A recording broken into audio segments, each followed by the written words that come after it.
पवन भैया जिंदाबाद जिंदाबाद जिंदाबाद। मेरा नेता कैसा हो, पवन भैया जैसा हो। सरकार की जनता जिंदाबाद जिंदाबाद जिंदाबाद। पवन भैया जिंदाबाद जिंदाबाद जिंदाबाद।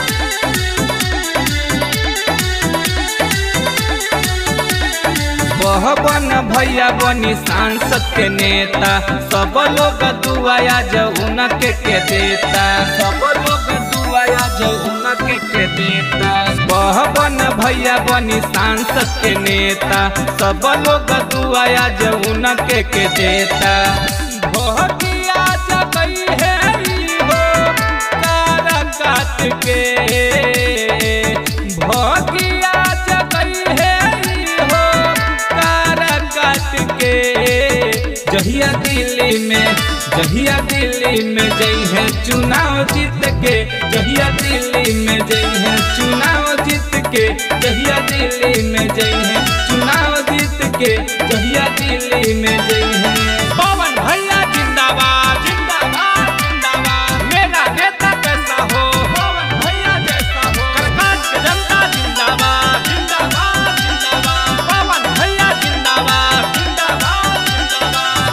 केहू कुछ कइले नाई कर के देखई है, सारा कट के जनता के दुख दूर करी है, दुख दूर करी है।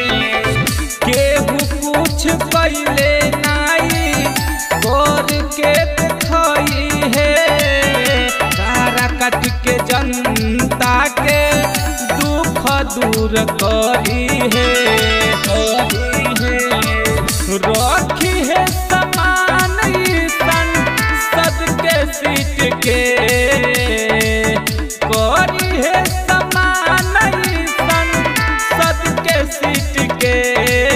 जहिया दिल्ली में जई है चुनाव जीत के, जहिया दिल्ली में जई है चुनाव जीत के, जहिया दिल्ली में जई है चुनाव जीत के, जहिया दिल्ली में जई है।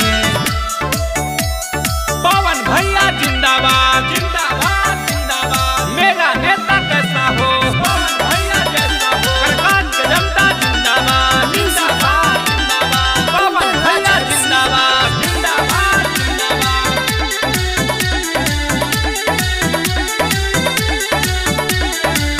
सुन हो चाचा चाची बात ना भूलई है, पवन सिंह के नाम के आगे बटन दबाई है, बटन दबाई है।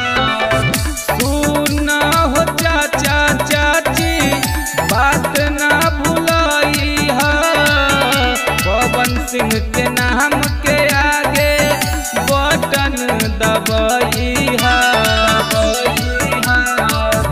पवन जितेंद्र बतिया कोहे नीत के, पवन जितेंद्र बतिया कोहे नीत के। जहिया दिल्ली में जई है चुनाव जीत के, जहिया दिल्ली में जई है चुनाव जीत के, जहिया दिल्ली में जई है चुनाव जीत के।